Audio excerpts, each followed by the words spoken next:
Hi, everyone. Welcome back to our podcast. Today's guest is Andrea Wardell. Andrea Wardell is the owner and broker at Wardell and Holmes Real Estate. Andrea, thank you so much for coming in. It's a For pleasure having having you. me. Thank you so much, Andrea. Andrea, tell us about your story. Tell us about your journey. How did you get started with real estate? So I got started in real estate in 2008. So I'm going on 17 and a half years at this point. Wow. I was working in the service industry. I had an interest in real estate. Was doing some studies at a community college, but was working three or four jobs because that's kind of how I was able to make ends meet. And then I decided, after I was approached by my first mentor, Elizabeth Berkeley, she said, you should get into real estate. And I said, I think that's a good idea. So got my license at probably the very worst time. And here we are today. Wow, that's amazing.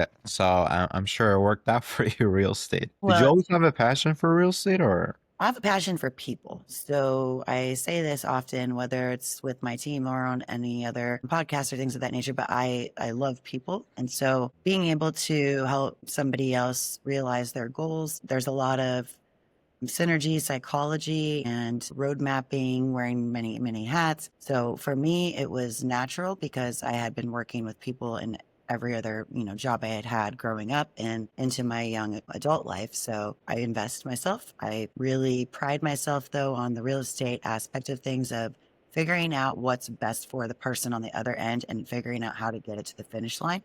And so that's the thing that, really keeps me engaged with real estate. Wow, that's amazing. That's awesome, Andrea. Andrea, tell us, what does a typical day look like for you? Ooh. Well, I am probably consistently coasting on at least 80 text messages, Wow. 300 emails in my primary, and then at least 25 phone calls a day. Wow. Sometimes on the weekends, it's a little bit lessened, but it is no day is the same, but every day there is an extreme amount of communication, which has been a little bit frustrating, especially in the last few years, because there's, in addition to friends, family, clients, new clients, other real estate agents, there's so much noise with somebody trying to sell me something or somebody trying to help me with my student loans, which I don't have, or my diabetic testing supplies, which I don't have diabetes, or wanting to get me health care, which I have. So there's so much, or I love this one too. Calling me from a call center to see if I'd like to sell a property that I live in, that I own as my primary residence. So there's so many avenues right now, and there always has been, but it's ramped up, Yeah. especially with all the technology that's out there right now, robo dialers, AI, and just everybody needs something all the time. And so that's a typical day for me. I actually just started a new side business called DynaCorp, which stands for Do You Need Any Help? Because all day long I'm helping somebody. Do you need a plumber? So I'm going to put together a network of trusted vendors because I'm not getting paid for that, but I'm helping everybody all the time. So I'm like, how do I capture creating this value add service while, helping the vendors and the people in my network that could be helpful? That's awesome. That's amazing, Andrea. I wish you all the best with that. Thank you. I totally agree with you. I get the same calls on a daily basis as well about selling my house or student loans. And I think it's getting a lot now. It's getting on every single day, it's just getting more and more and more. So you really have to be careful where you give your phone number to. So I try to use another phone number for these websites, especially. That's something I should probably look into. I was at a showing 2 weeks ago. I was actually on Friday the 13th, and because that's a little bit more than 2 weeks ago. My clients are looking at a house with a contractor, and I get a call from a no caller ID number. So in real estate, whether it's in a the local area code you're not familiar with, or no caller ID, you answer the phone because you have to be available. Because if you're not, somebody else is. So as I'm at this showing, and my clients, their family, and their contractor are looking around, I get a call from a sheriff that told me that I had missed federal jury duty that day, and that I needed to handle this right away, or I was going to be in trouble for not showing up for jury duty. Uh, they gave me an address, they gave me a phone number. I looked it up, it was all legitimate. So after the showing, I drove to the sheriff's office and wasted my time. And the lady that was working there said, "This is a scam." Wow. hmm But Oh my for God. me, I'm like, oh my gosh, I missed jury duty. I've always wanted to do jury duty. I don't Yeah. even live in that county. I'm not a registered voter in that county. I happen to be there. That creeped me out a little bit because I Mhm. don't typically show in that area. This is an example for you, Ahmad, just to say, like, you have to be available at all times, but people are not always um, wasting your time. But many times right now it feels that way. Yeah, I agree with you 100%, Andrea. Andrea, tell us, what major shifts are you seeing in real estate right now? So in real estate right now, I'm starting to see some of the trends that I saw in 2008. So foreclosures are coming back, auctions are coming back, real estate owned properties, days on market. So we've had a seller's market for the last, I would say, several years. Is shifting back into a buyer's market. So the cool thing about that is my investor buyers are going to be able to get better deals. Sellers are still selling property, but it's completely area driven. I have a closing today actually that went $60,000 over list. I have a property right now that's sitting, whereas 2 years ago it would have gone $60,000 over list. So it's so very area driven, and that kind of drives the demand. And some of my seller clients that are investors, they're selling their portfolio that they bought, 3 years ago. They have a ton of equity in it, low interest rates, and they're going to now trade that off for being able to get a better deal as a buyer. So it's just kind of like a market shift trade as to you have to follow what's going on. You have to follow the different areas and you have to figure out what makes the most sense for that particular individual buyer or seller. But I'm starting to see a little bit more disruption on the owner occupant buyer side of things, especially with inspection reports. I think the owner occupant buyer in a certain price point, which I would say is between 150 and 300, they're already very nervous. So when the inspection report comes back, that inspector works for you. It is a manual of everything you need to know, good, bad, and ugly. And they're already nervous because of interest rates, or they're already nervous because of life or whatever it might be. So there's been a lot more canceled contracts than I've seen in the past. The market was due for an adjustment and we're in it right now. So it's important to stay woke, I guess I will say. And it's also important to communicate. Like, seller, you want to do this because you saw it on this platform that your house is worth this, but I'm I'm who you hired and I'm your trusted real estate professional. I'm glad that you were able to put that out there and Google it and whatever else, but here's the facts and the data doesn't lie. So it's interesting, like days on market in one area could be 1 day on market and multiple offers. And then another could be 50 days, no offers. So you have to be in touch with the market to be able to properly guide your buyer and seller clients. And I'm an investor myself. So I always look at everything as to where is the best way to go about this and how do we do it to make a win for everybody. Yeah, yeah, I agree with you, Andrea. That's very true. A lot of people think that what they found on Google is the most accurate data Mm, that they could find. Well, it's not true. So right. yeah, I deal with similar situations like you mentioned, and I Cool. totally agree with you. How have things like rising interest rates and AI impacted your business?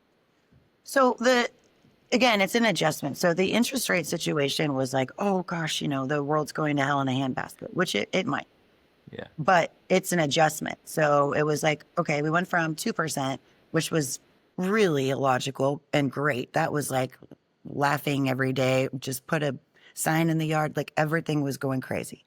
But that wasn't reality and that wasn't logical. When interest rates rise, we had a slow demand, like people were like, okay, I'm going to wait. Everybody wants to wait. My pushback on that is, oh, you're paying rent right now. You realize you're paying 100% interest to your landlord, correct? Okay, so 7 now is okay. 6.25 is okay. And, historically, interest rates are up to 20%. So it's a matter of adjustment to the marketplace. AI, to your second question, Ahmad, it's a catch 22 for me. I will say this because I know they're listening. AI is my friend. AI is very helpful. What makes me a little uncomfortable, but also comfortable at the same time is where do we use technology versus thinking for ourselves? Yeah. So we do a publication every month and we can control the inside cover letter. I would write that myself for 7 years. Now I use our friend ChatGPT. And it's insane to me how quick that the cleverness and just the fluidness and conciseness. Same with listing descriptions too. I'm thankful for that part of it. My other piece of the puzzle is I'm concerned, especially with the potentially younger generation that doesn't like to read, doesn't like to write, doesn't like to, they grew up on the internet, that where does the actual creativity and mind of the human continue to progress? I think about this with music too. Okay, so I could put in a few keywords. I could put in your name, my name, podcast, and they would spit out some of the funniest poetry or songs that we could ever think of. Is that good enough, or do people still want the human to perform that? This is where I see things trending. And I think that the way that the world is going, there's going to be a very, this is kind of my conspiracy, but I'm probably not wrong. There's going to be a balancing act of man versus machine. Yeah, Andrea, I totally agree with you. There should be a limit to how much we can use AI, especially for younger generations. Like you mentioned, they're not thinking now. They're just going chat GPT, write me an essay, Uh-huh. answer my homework, do your research. It does the research now. Right. I mean, growing up, I was doing cursive in school. Most young individuals don't even know how to spell, but they Yeah. don't need to because it's been made very easy. If that were to go away, it would be a little bit interesting to see how the workforce goes going forward. It is a great tool. It makes life easier. But I think that there's something to be said about doing things yourself because there's that hard work ethic. But if you can have tools that can make your hard work a little bit easier, you can't take away the humanized portion of anything. Yeah. My investor clients rely on me heavily because they're not local, many of them. So I could write a description on AI, but AI is not going to go to the property and tell you everything that's good or bad about it. They're not going to help you with negotiations from a agent to agent standpoint. And so there's going to have to be a balancing finesse as to how we utilize tools versus how we utilize what we already know and continue to have that human boots on the ground physical presence. Otherwise, we become irrelevant. Yeah, absolutely, Andrea. And I want to ask you one more question. Sure. Do you think AI would replace jobs or not? Yes. Yes. 100%. It already is. I mean, Awesome. I get probably 10 emails a day about AI driven services, websites, newsletters. Used to work with a virtual assistant, which was not AI. This is kind of before this has been really, really rolled out. And that was helpful for like administrative tasks, right? Yeah. That's what I look at AI for. Or if I need a little bit of help with, putting something together that's more polished than my brain dump that I'm just typing ferociously. I think that AI is going to be very helpful in industries that are heavy on research, the legal aspect of things. I think medical. I think anything that is, if I were a web developer or if I was a graphic designer, I would be a little nervous right now. Like we have a new construction development coming up and we could have in the past paid somebody to create a logo, or we could have gone to something like Fiverr, or we could have created it ourselves. Well, Chat GPT, my homegirl, she created 15 logos in less than 5 minutes that were free. And Yeah. I'm like, okay, this is helpful because I'm not a graphic designer. And those type of industries, architects, obviously they have to pull permits, they have to be present, but I think anything that is design related, some of my clients right now have been like redoing their backyard by just typing in with a couple photos what they want it to look like. So design, landscape, research, there's a lot of that can be the starting point with AI. And then I think the humanized aspect of it takes it there forward. So it's a good and a bad, but if it makes your career easier, and you have those communication connections, your longtime clients, they're not going to say, okay, bye, we're going to use AI. But if I can do better by using that, I think that's a positive. Yeah, yeah, absolutely. You should definitely take advantage of it. You Hmm. should definitely leverage it. And the people who don't leverage it, they'll lose their jobs. Right. Andrea, tell us what's working well for your team right now and what's been frustrating you? I think that what's been frustrating for me is just the extreme amount of exposure that I have. So as the owner of Wardell and Holmes Real Estate, I use my personal cell phone. Obviously, we have an office line and whatnot. I manage my own properties. I have, 18 clients at a time, 28 agents that work for me. But it feels like there's no boundaries. And so that can be kind of depleting, when you're constantly on, which I think is why my parents named me Andrea. because it's like, you have to answer the phone. You've got to be ready. You've got to do whatever your clients need. But I feel like there's so much other like spam and just noise that it can create a disruption for the psyche. Yeah, absolutely, Andrea. I totally agree with you. And what's working well for you? What's working well for me is, I would say at this point in my career, so when you first start in any industry, you have to do whatever you have to do, right? And then you start figuring out practices, and then you start figuring out process and delegating and people. So what's working well for me is my team and asking for help, not pretending like everything's fine all the time, making sure that there is a more honest approach to a sales approach, and it's refreshing to the industry. I would say that, we're doing a little bit of everything. Our team has grown exponentially. I've never hired from a salesperson standpoint. It's all been organic. And what works really well is when I can mentor and I can watch my team succeed, because to me, that means that I'm doing something right and they're doing something right. I would say that having more time to do more business development or lead generation is something that I would need to carve out a little bit more. And then gun in and you're just doing, deals, and your team is too. It's hard to remember to implement some of that because you're just kind of in survival mode. But I'm very, very thankful for my team. Everybody at Wardell and Holmes has something going on right now. Whereas, from inception, it was a couple of us and we were crushing it.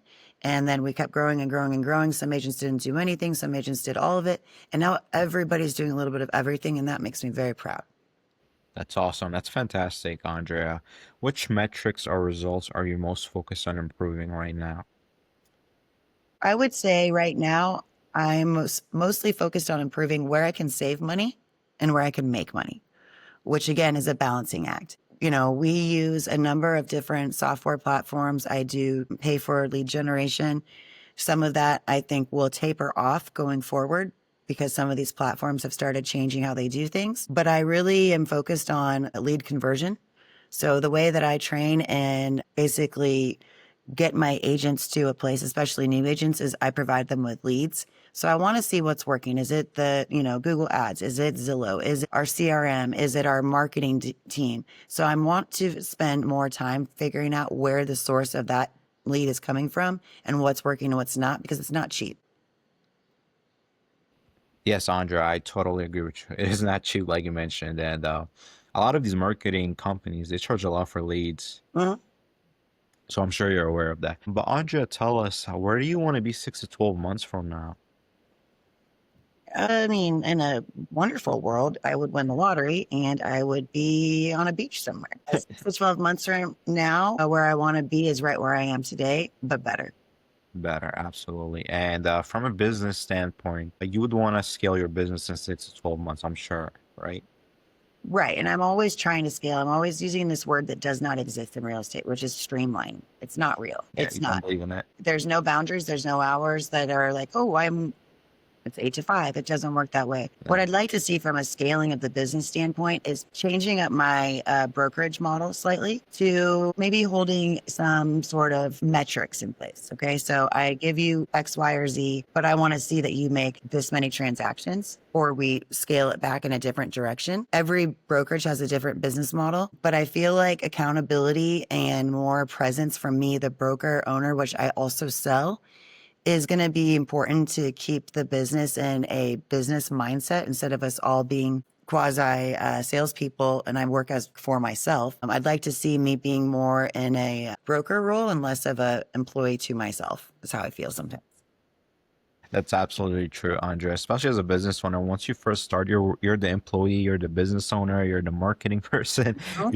you're everywhere. So For sure. and scaling, that's actually hard, but later on, you really want to be the business owner, not the employee anymore, because you want to hire people and you need them to take over, right? Exactly. Exactly. A friend of mine who owns a couple of businesses, entrepreneur, he said, we were kind of spitballing about what it is like to be a business owner. And he said, whenever he would hire somebody, he would tell them to pretend as if he was dead and go ahead and do everything and just pretend like I'm not here. I'm going to give you the tools. And if you can't figure it out, then you can't figure it out. Where I agree with that and where I lack on that is one and the same. I would love to operate that way, but without being helpful and a resource, then what's the point of a broker? And Yeah. then secondly, I am inclined to always be available and always be helpful, which can be detrimental to the process as well. So you Yeah. can, you know, teach everything. Some people apply it, some people get it quickly, some people always will call me no matter what it is. An agent recently texted me to ask for another agent at our company's phone number. No way. Oh my God. So my response to that was, well, he's on the group thread. We have a group text message. He's also on the website. You could also go to our company roster, or you could go on the MLS and search him as an agent. What I wanted to say is, do I look like Google? Like, why am I the owner of the company telling you for giving you a colleague's phone number? Yeah. To me, these are the things that are like things that make you go, hmm. But if you were always available like that, then you teach people how to treat you. Yeah, I mean that's crazy, honestly. I know, First time hearing something like that. He had so many choices. right? You mentioned the last thing he could have done came to you. Can you give me the phone On a number? Sunday morning, the owner of the company via text message, I was just like, whoa, okay. But we discussed it, and now that person has the tools to find phone numbers. Is that agent still working with you or Yes. okay? Because I actually hired and fired my assistant recently. Oh, yeah. Yeah, so on the call, right? When you do an interview call, he was amazing, nice, very enthusiastic, Mm-hmm. resume is colorful. I'm like, okay, this is the perfect fit. Like, I don't need to think about it more. I hire him first week. Oh, I don't know how to use the CRM. I don't know how to do this. I don't know. I was like, sure, let's get on a call. We get on a call. I explain everything. I'm like, does this make sense to you? Do you know? Do you understand? He's like, yes, everything is great. I can make calls. I can do this. Next week, just ghost me. Mm. Not there. I email, call, not answering the phone. I lose a business deal, and my name is on the line, right? Now, Yeah, people think that I'm not doing the job. I'm not I'm not delivering on what I said. So I'm totally. like, hey, what's going on? 2 weeks later, he emails me saying that, oh, my grandma was sick and I was in another city. I apologize. I'm like, well, too late now. I already lost everything. No, 100% Ahmad. Who you affiliate with is a representation of your company, your brand, who Yes. you are, and how you do things. And, you know, I have let agents go for things that did not align, Hmm. but I see what you're discussing a lot with contractors. So, okay, you're going to do this job at a property and then you get paid. Yeah. Crickets, crickets, crickets until a couple weeks later. Oh, money ran out. Now you're calling me back. Got it. I Gotcha. see that too a lot. I see that a lot. I have a lot of bad experience with that, but another time. Andrea, tell us if you could solve one major challenge today, what would it be? More time. More time. If that could be a reality to have more time, I think that boundaries and like individual time to focus and to do things for the company versus being in the trenches. I would love that. If I could solve something else today, I would say that people need to remind themselves that being educated and educating yourself in whatever field you're in is important because there's a lot of competition out there. And if you're not staying up and up on what's going on and how you can be better every day, and if you don't learn something every day, might as well just do nothing. I love it, Andrea. That was amazing. Thank you so much, Andrea. It's been a pleasure having you. Tell Absolutely. our audience where can we find you online? So our website is wardellholmes.com, which is WARDELLHOLMES.com. And our office phone number is 816-416-7111. Please don't give your personal phone. No. I have a pager. I'm going to get a pager. That's what I'm going to do. Thank you so much, Andrea. It's Thank been you, a Ahmad. pleasure having you. Take care.